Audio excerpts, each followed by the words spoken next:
नमस्कार मित्रों। आज कहते हुए बहुत खुशी हो रही है कि भाग 374 के रूप में BNSS 2023 का आज हम लोग समापन करने जा रहे हैं।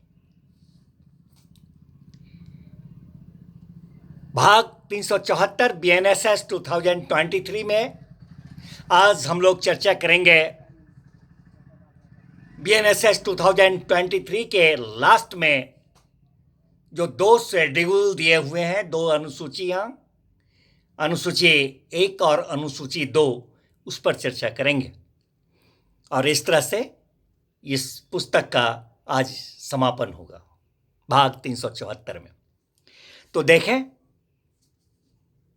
क्या कहता है शेड्यूल 1 अनुसूची 1 BNSS 2023 का।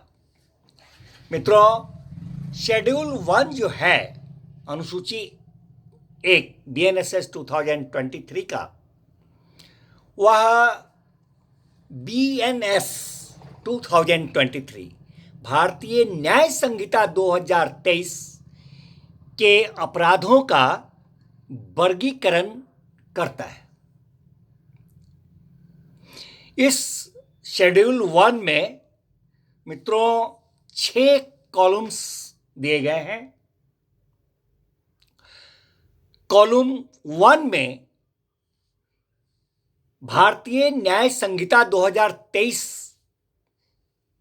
के अपराध का जो धारा है, जो सेक्शन है, जो दफा है, वो लिखा गया है और उसी के सामने कॉलम 2 में उस धारा से संबंधित, उस सेक्शन, उस दफा से संबंधित अपराध का सारांश लिखा गया है।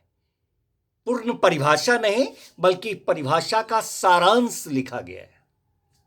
और ठीक उसके सामने कॉलम 3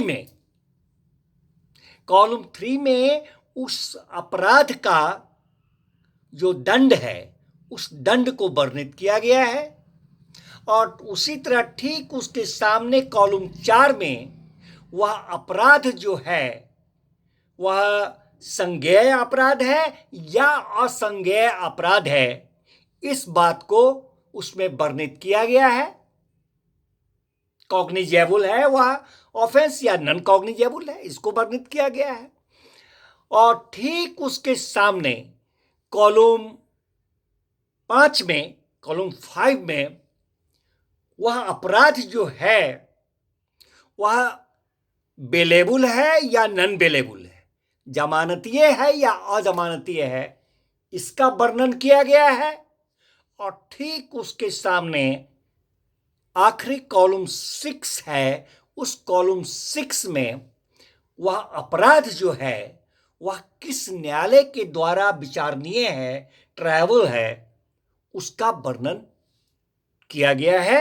ये सब सामने सामने वर्णित किए गए हैं, जो सब के सब BNS भारतीय न्याय संहिता 2023 से सिर्फ संबंधित अपराध के बारे में है। यह है मित्रों कॉलम शेड्यूल नंबर 1, अनुसूची नंबर 1 BNSS 2023 का, जिसमें BNS के अपराधों के बारे में वर्णन है। अब मित्रों हम लोग देखें अनुसूची 2 को, शेड्यूल 2 को। शेड्यूल 2 में क्या है? शेड्यूल 2 जो है, अनुसूची 2, वह उसमें, इस अनुसूची में अन्य विधियों के विरुद्ध अपराधों का, अन्य विधियों, BNS 2023 से भिन्न अन्य विधियों के विरुद्ध अपराधों का वर्णन किया गया है। इसमें कहता है कि जो अपराध, इसमें 3 बातें। नंबर 1 कहता है कि जो अपराध मृत्यु, आजीवन कारावास अथवा 7 वर्ष से अधिक के लिए कारावास से दंडनीय है। गौर कीजिएगा, जो अपराध मृत्यु, आजीवन कारावास अथवा 7 वर्ष से अधिक के लिए कारावास से दंडनीय अपराध है, वह अपराध जो होगा वह संज्ञेय होगा, अजमानतीय होगा, मीन्स टू से कॉग्निजेबल होगा, नॉन बेलेबल होगा, और उसका विचारण जो है ट्रायल, वह सेशन न्यायालय, सत्र न्यायालय के द्वारा किया जाएगा। नंबर 1। नंबर 2 कहता है इस शेड्यूल में कि जो अपराध 3 वर्ष और उससे अधिक का हो, दंडनीय। जो अपराध 3 वर्ष अथवा उससे अधिक किंतु 7 वर्ष से अनधिक, मतलब कि नॉट मोर देन 7 ईयर्स। जो अपराध 3 वर्ष और उससे अधिक का है किंतु 7 वर्ष से अनधिक है, मतलब कि नॉट मोर देन 7 ईयर्स के कारावास से दंडनीय होगा जो अपराध,